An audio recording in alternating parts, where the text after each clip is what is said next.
I do understand that you've had a way of working where Lauren and Terry have kind of set things up and you've basically only had to worry about mixing on Sunday mornings, all right? Now, my goal would be that you all would become so comfortable and so competent that you would eventually take that off of their plates and you would be competent to come in on a Sunday morning and you would have the confidence to come in on a Sunday morning and build your mix, right? So I'm gonna teach you what I would do with the assumption that eventually you will do this, all right? So look at this as kind of baby steps towards doing that. All right, so I have Lauren's microphone right here.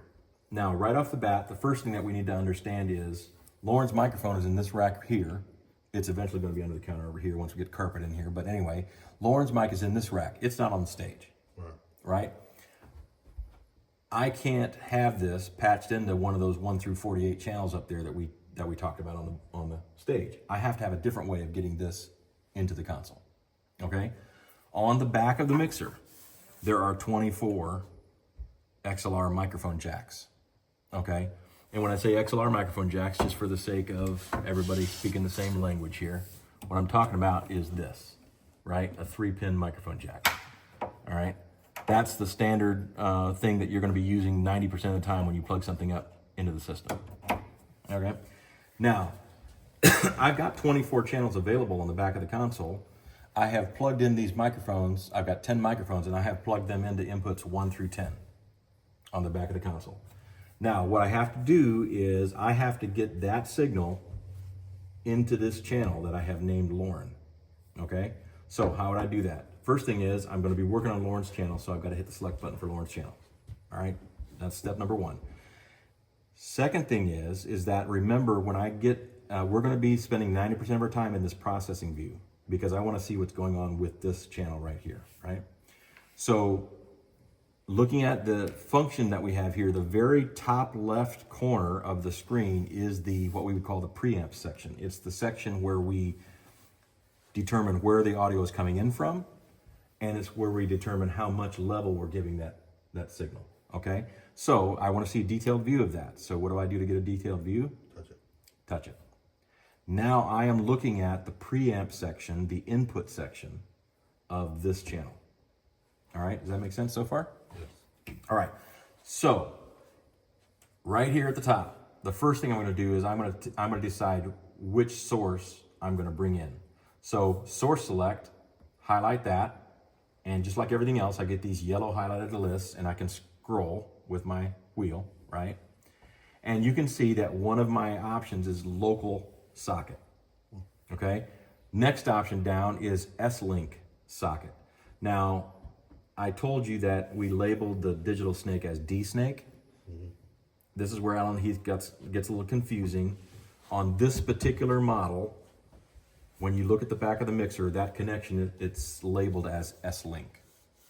SQ, link, whatever, S-Link. So S-Link is, for our purposes, S-Link is that 48 channel box that's back in that rack, right? Then we have USB port. Well, what's USB port? On the back of this mixer, there's a USB port that I could connect to a laptop, or actually I was using it with my iPad earlier today. I could run audio from my iPad, from a laptop. If I connect that USB port to my laptop, it instantly pops up and sees this mixer as a 32 channel audio interface. 32 channels in, 32 channels out.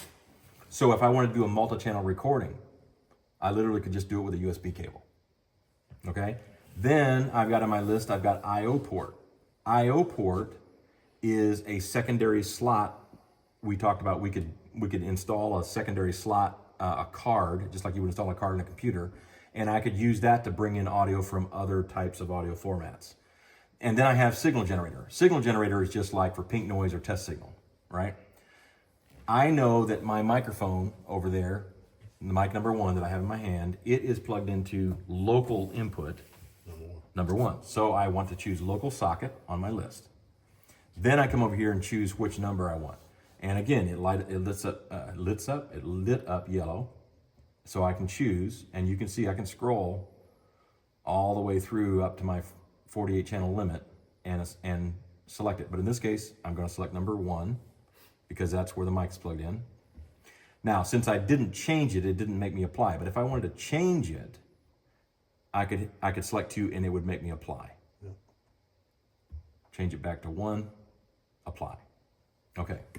Now, we've told this signal from that rack that's coming into local socket number 1, we've told it we want you to go to Lauren's channel. So that part is accomplished. Now the next thing down is this preamp. Preamp means that basically when any audio signal comes into a mixer like this, it's basically, we're talking about electrical voltage, right? Yep. There is just coming across that microphone, because of the internals of the microphone, there's a little diaphragm in there that moves with wind when I talk into it, and that creates a little electrical signal, and it translates that electrical signal down that little cable, and it basically just brings a very micro amount of voltage into the board. The first thing that has to happen for the audio stuff to work is I have to make that signal strong enough that it works well for all the stuff I'm going to do later down the road, right?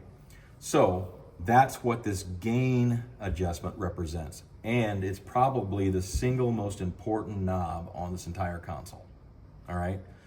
The reason I say that is, once you adjust this gain level, you are married to it.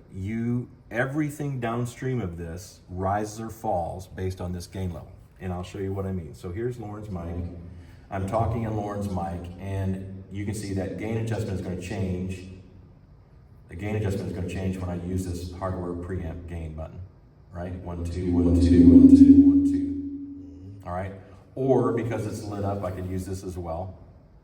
Or even if I wasn't on this screen, because I'm selected on Lauren's channel, this is still working for Lauren's channel, okay? Now,